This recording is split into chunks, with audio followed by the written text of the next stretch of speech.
Hello दोस्तों, गुस्ताख दिल के नए अपडेट लेकर आ चुके हैं। निखिल और लाजो अपने जीप से घर पहुंचती है। फिर निखिल लाजो से कहता है तुम जाओ अब। तो लाजो कहती है आप नहीं आ रहे सो। तो निखिल कहता है मुझे अभी अभी अपने फ्रेंड से मिलने जाना है। तो लाजो बोलती है ठीक है और गाड़ी से उतरकर जाने लगती है। फिर निखिल बोलता है रुको और उसके हाथ में गिफ्ट पकड़ा देता है और बोलता है लाजो ये तुम्हारे लिए। तो लाजो मुस्कुरा कर बोली ये हमरे लिए, ये क्या है। तो निखिल बोला गिफ्ट। लाजो जो है उस गिफ्ट को देखकर इतना ज़्यादा खुश हो जाती है कि उसे वहीं पर खोलने लगती है कि तभी निखिल उसे रोकता है और बोलता है अरे यहाँ नहीं, अंदर जाकर खोलो ना। फिर लाजो निखिल से थैंक यू बोलकर घर चली जाती है। दूसरे तरफ निखिल और उसके सभी दोस्त म्यूजिक कंपटीशन की तैयारी में लगा होता है कि तभी निखिल का एक दोस्त बोलता है बंद करो म्यूजिक। निखिल का दोस्त बोला आजकल मज़ा ही नहीं आ रहा है। तभी दूसरा दोस्त बोला भाई जब ग्रुप की मैन बंदी ग्रुप में ही नहीं होगी तो मज़ा कैसे आएगा। फिर दूसरी दोस्त बोली सीरियसली यार, सिर्फ इंस्ट्रूमेंट से थोड़ी ना कोई बात बनेगी, अब ईशाना नहीं होगी तो कौन गाएगा।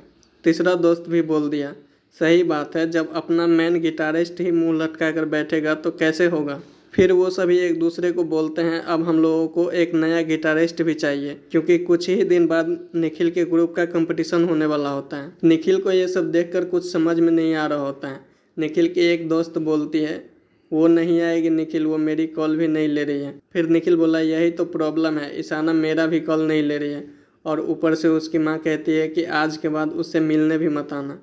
उसका दोस्त बोला ओ भाई एक काम करते हैं, सारा सामान पैक करके निकलते हैं यहाँ से और ये कंपटीशन सब भूल जाओ। इस पर निखिल को बुरा लग जाता है और बोलता है कि ठीक है, तुम लोगों को लगता है कि ईशाना मेरी वजह से नहीं आती है तो ठीक है, मैं भी यहाँ से निकल जाता हूँ। इतना कहकर जाने लगता है कि तभी सभी दोस्त उसे रोकता है और कहता है कि हम लोग तुम्हारे प्यार के लिए ही ना ये सब कर रहे हैं। दूसरी तरफ ईशाना सोच में डूबी बेड पर लेटी होती है कि तभी उसकी माँ आ जाती है और बोलती है ईशु ए ईशु चलो उठो, देखो तुमने सुबह से नाश्ता भी नहीं किया है। ईशाना गेटअप।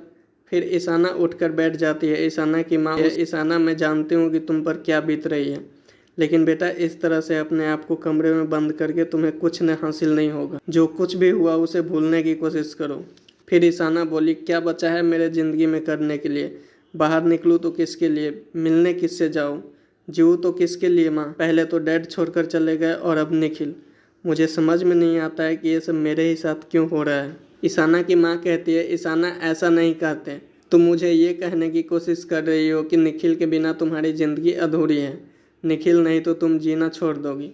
ईशाना फिर बोली मॉम मेरी ज़िंदगी निखिल से शुरू होती है और उसी पे ख़त्म, जो उसने किया है मॉम उसके हिसाब से नफ़रत होनी चाहिए, पर ऐसा नहीं है mom. I love him, I miss him mom, मैं जानती हूँ कि वो मुझसे प्यार करता है। आई कांट फॉरगेट हिम, मैं उसे कभी नहीं भूल पाऊँगी। तो दोस्तों इस कहानी को यहीं पर ख़त्म करते हैं और इससे आगे क्या हुआ यह जानने के लिए आप हमारे चैनल को सब्सक्राइब कर सकते हैं।